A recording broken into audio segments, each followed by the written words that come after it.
to season 3. We are excited to be back here for yet another season at the Bridge broadcast with WYTV7.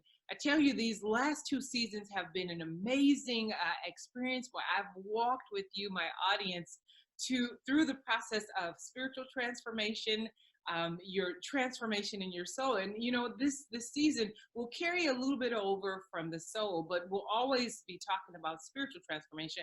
But we want to talk a little bit more about kind of like your body and the whole healing. So, but today it will not be any different than what we've done. You know, this is a special show that we're starting off with this season, and I'm so excited to have with me a special guest that is going to help me launch this season. We're going to launch it in a big way. And for those of you who don't know, the Bridge Broadcast Show is really designed to really meet the needs, to help people get from where they are to where they want and need to be in life. And we do that through, you know, really helping the whole person. And so we are really excited about being here. I've done books in the past. I've done John Maxwell. I've done Think and Grow Rich. I've done so many books that will heal your soul. But you know what? I have somebody who is amazing, who's in person with us today as we launch this season. Now, the reason this is so exciting is because we are launching this season with the Journey Conference. And Sharon Lawrence is one of my guest speakers who's going to be here in Peewaukee, Wisconsin, September 13th and 14th with me. And for those of you who will not be able to be here in person, I want you to do this. I'm going to, when I put up the link, we'll put a link to have you be able to register so you can join us online and just be there in spirit. And so, you know, without delay, Sharon, welcome to the show. Thank you, Pastor Tina. How are you? I am so excited. I'm so blessed. I'm so blessed to, you know, to have you with me, to go on this journey with me, to go on the journey with the people that we serve. And I'm just honored by God. I just thank God. And I'm just honored that God would allow me to meet you. And I have to tell the quick story. Do you mind if I tell the quick story of how we met? No, tell them. We were going from BWI, Baltimore, Maryland. We were flying. Was it Fort Lauderdale? Yes. I think it was. And we got on the plane. And it's so funny how when you're on a plane, you're flying on a Southwest plane, you know, you get on, it's like, I don't know who I'm going to sit by. We're on the last tail end, and it was me and my husband. And we happened, as we were thinking this, Sharon was sitting here thinking, oh my God, who's going to sit by me? I'm sure something you could tell your part, but who is going to sit by me? And you never know who you're going to meet. You never know when there's going to be a divine appointment. And let me tell you, this was a divine appointment. I tell you, we started talking, and we talked, it seemed like it was a 2.5 hour conversation that was like 10 minutes long. And it was just such a connection with this like-minded, like-spirited person. And it is my honor to bring, you know, her to you, the audience. And she's just we're gonna flow. She does counseling. She's gonna talk all about that. She's in between sessions, you know, seeing people and touching their lives. Thank you for letting me come in your space. I know you're busy. You look like somebody who's putting people on the couch. So Sharon, tell us a little bit about yourself. Hello, everyone. I am a licensed clinical social worker. I have a private practice in Largo, Maryland, where I provide therapy to therapists, other professionals, and couples. So I'm basically working with people who help people. And so that is my main focus. However, I'm also a speaker. I'm an author, and I'm also a trainer. I provide training to clinicians and clergy who work with couples, making sure that they're fully equipped and they have an evidence-based curriculum that allows them to be effective in their work with couples, whether they're in that serious dating phase, engaged, or even married. In the time frame of their marriage does not matter. Anytime they need support, that curriculum can be utilized to support them, and also helping them to support parents who need ideas and, you know, ways to kind of grow their skill set when, you know, parenting, whether birth children or blended families. So that is what I do. I'm also an adjunct professor. And so that is what I have recently added to my resume. So I am quite busy. You know what? That's so amazing. God used busy people. And I'm so glad to know that one busy person has met another busy person. Yeah. It's so amazing. Sharon, please tell us what drew you here? What is the journey that brought you here to be able to serve people? And I know that people who are in the helping field, they need help. And oftentimes they're the ones that often don't most know it. And I don't mean to be offensive, but we get in the space and we help and we give.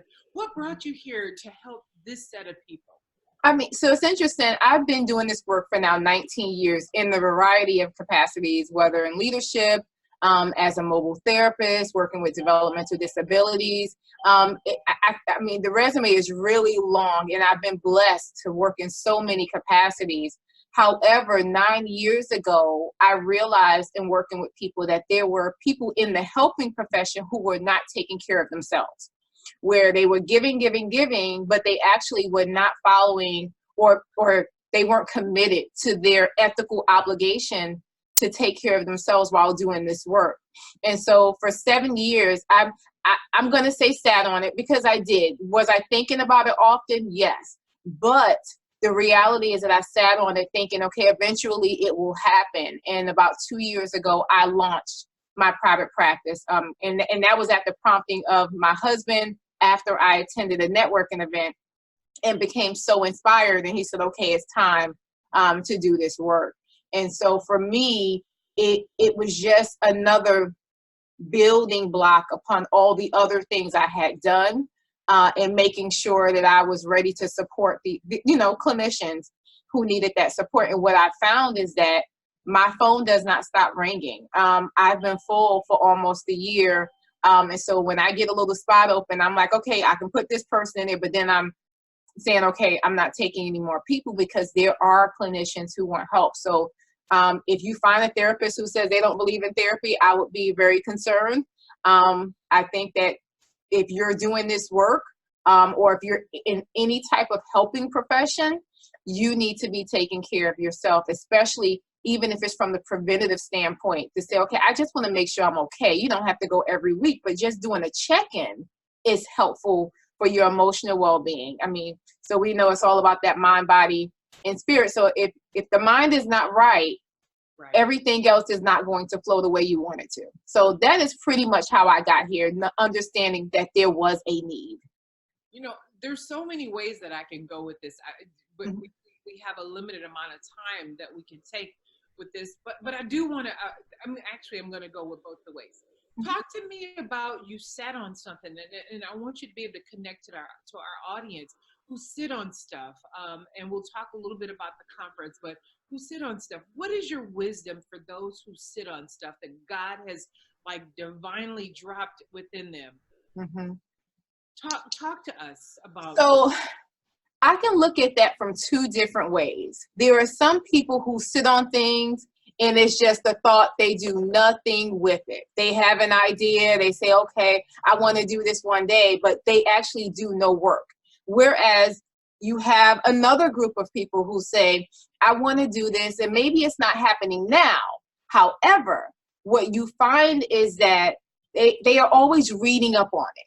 They're doing the research. They're connecting to people who can provide some wisdom about that area that they're interested in. And maybe they're not moving right away, but they're pulling in all the information. So for me, yes, I sat on it, but I was also meeting with mentors and previous supervisors periodically, not often, maybe once a year, just to say, hey, what are your thoughts on this? I don't want to give up this goal that I have, but I don't think I'm ready. And even when I went to that networking event, my mindset was, oh, I'm going to do this in a year. And I made an announcement at the event. I told them what I was doing in a year. And at the end, I was like, what was I thinking? What are you doing?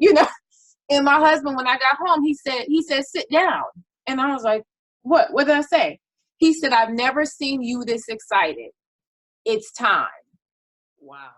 And so I was like, it's time. Even then, I was still trying to, play dumb. I said, it's time for what? And he said, it's time to launch Sela. Wow. And so he gave me one assignment, and that was to do something every day for the business. Within 5 months, my practice was open. Wow. Within 9 months, I left my full-time job. And so sitting on something is really about perspective and action together. You can have the thought, but if you don't do anything with it, you are just sitting. But if you're pulling in information that builds, upon each other, that information, making it grow so that you are prepared, you're probably better on your journey once you start because you've been gathering information all along. That's good wisdom, Sharon. I'm really excited, and that reaches every person that, sits under our voices, who has something within them that is just have been pondering and not really getting into place. So thank you for sharing that. Now I want to talk to the professionals who may not think that they need to have some help. Talk to us about that stigma, and even for the people who may not be professionals, because that's what we're going to be talking about. How do we hit that stigma and bust past that? Remember that we're not exempt from life. Oh, that's good. And it's interesting that you said that stigma, because I actually wrote an article last year for goodtherapy.org that got published, and it talked about the stigma amongst mental health professionals or licensed professionals in general. And one person said, well, there's no stigma. I said, there is. When you're amongst therapists, and I've witnessed this, where someone can be insensitive to something, or if they may be judgmental about something, and I'm going, okay, I look at it from the perspective that as a clinician, we don't have the luxury to take off that hat of character when you want to. If anything, you're more obligated to yourself to make sure that you're following those ethical guidelines. So you don't get to walk away to say, okay, I'm going to manage this the way I want to. You're right, you can. But if it's something that starts to impact your ability to function, whether in your home, in the workplace, in relationships, in just in the social, in the community, you have to start questioning if it's something internally that needs to be addressed. And if you realize that, okay, so-and-so just said, hey, you don't seem like yourself. And cousin so-and-so said, okay, you need to, maybe take a day off. Where people are starting to tell you they see a difference, you have an obligation before the whole train wrecks to take care of you, because that's what ends up happening. We wait until the complete blowout. Right. Instead of saying, okay, I know I'm not myself. Let me put it in check before this really starts to spin out of control. My clients will tell me, you don't seem like yourself today. And I know we don't have a whole lot of time. I know we have about 7 minutes. So I don't want to go too far into that. But I have clients who can tell when I'm probably, like my candle is like right at the bottom, and they're going, okay, Sharon, are you good? And if my clients start telling me that, I know I have to then check on myself and go, okay, you've kind of walked this line a little bit too far. It's time for a day off. Yeah. Yes, and it's funny, you're a practicing clinician who happens to be loving and serving God. Yes. My question now, as I reach out to those who are in the ministry, being in the ministry and being in the pastoral role, there's a thin line between mental health and faith. Talk to us about that. Why is it even more important for us as those who serve and labor over people to be aware, be aware of what it is that you're talking about? And then we'll talk about, your workshop and the conference, okay? Okay, and so to make this very quick and straight to the point, like I said before, you cannot separate the mind, the body, and the soul. They all go together. And so when you're talking about your emotional well-being, that is one of the things that you have to protect. You have to protect it. I quote her a lot, and she knows I love her, but Dr. Anita says it all the time, and it was the most profound thing that I've heard, but it's something that I feel has been for me, it brought even more clarity as a clinician who's a believer. And so, or a believer who's a Christian. She said that prayer is a weapon, but therapy is a strategy. Wow. So therapy is the part that you deal with in that natural realm. And so that's the piece that helps you, basically, like I tell people, Faith without works is dead. You know, that's the word. You can have faith that God is going to do something, but it's also going to be your actions that bring that faith to fruition. You know, you have to do the work.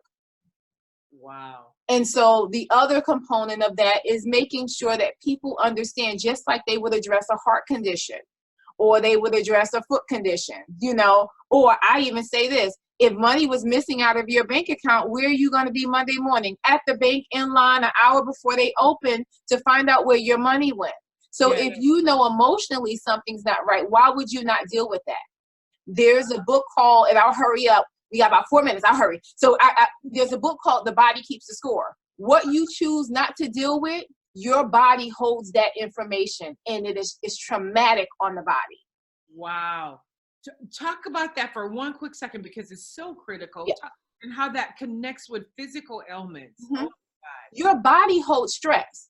So when people are not dealing with things, they're holding it in different parts of their body. Like for me, I know my stress, I hold it in my neck. Okay. And I remember being in physical therapy, and a lady said, "Oh my gosh, were you like in a traumatic, you know, accident or something?" I was like, "No, it's just that's where I've held stress for so long." But there are some people who hold stress in sickness, ulcers, chest pains, rashes, you know, headaches, migraines, pain, unexplained pain that doctors are not able to give you a reason for. Wow. Sharon, you know what? This is such good information. At the Journey Conference in Peewaukee, Wisconsin, September 13th and 14th, we are hosting. Sharon, I was trying to grab the flyer, but we'll attach the flyer to this event. Yes. I got the other flyer for the 14th, but talk to us about the Prepare and Enrich. Yes, so the Prepare and Rich training that I would like to conduct with everyone in that area. So we have about 12 to 15 spaces available. So it's important that you get your tickets. But Prepare and Rich focuses on helping clergy and clinicians or anyone in marriage ministries, or even if you are an officiant who works with couples before you perform weddings, we want to make sure that you get adequate training. This curriculum has been out for about 40 years now. There's over 1 million facilitators across the U.S. and globally, and it's an evidence-based curriculum, meaning that you get the skills and resources from an online source after receiving the training in person, so that you can begin to work with couples, and that's couples at every phase of their relationship. And then you also get, you know, a lifetime connection to me as your trainer, meaning I'm available to you when you need support. Wow, Sharon, that is absolutely amazing. I want to bring up, and I so apologize for not having that other flyer, but we have a flyer on the Saturday. We won't do flyers, but I'll attach. We'll be doing something on mental health and faith. And we've already talked about it, and we know the essential features and why that's important. So I just want to encourage the audience, please tap in via online. Please look for the link as I attach it to this broadcast. Register for both workshops. We love you to register in person. We have a dynamo that is going to be here with us, Sharon Lawrence. Sharon, thank you so much for taking time with us. I know you have to go and do what God has ordained you to do, go and be with your clients. So thanks for hanging out with me. Is there anything you want to say last to our audience? Well, just thank you, but also for those that are listening, this is also, this training on Friday is going to be 7 CEUs. So we know that it's all about CEUs for a lot of clinicians and some clergy. So please sign up there. You know, you're able to apply for 7 CEUs for that day. So don't miss out. And thank you for having me, Pastor Tina. Yes, you're welcome. Thank you so much, you all, for being with us. I will see you on next week. Register, join us, be with us. God bless you. This has been your host, Tina Boyle Whyte, the host of Bridge Broadcast Show. Thank you again and we'll see you next week. God bless.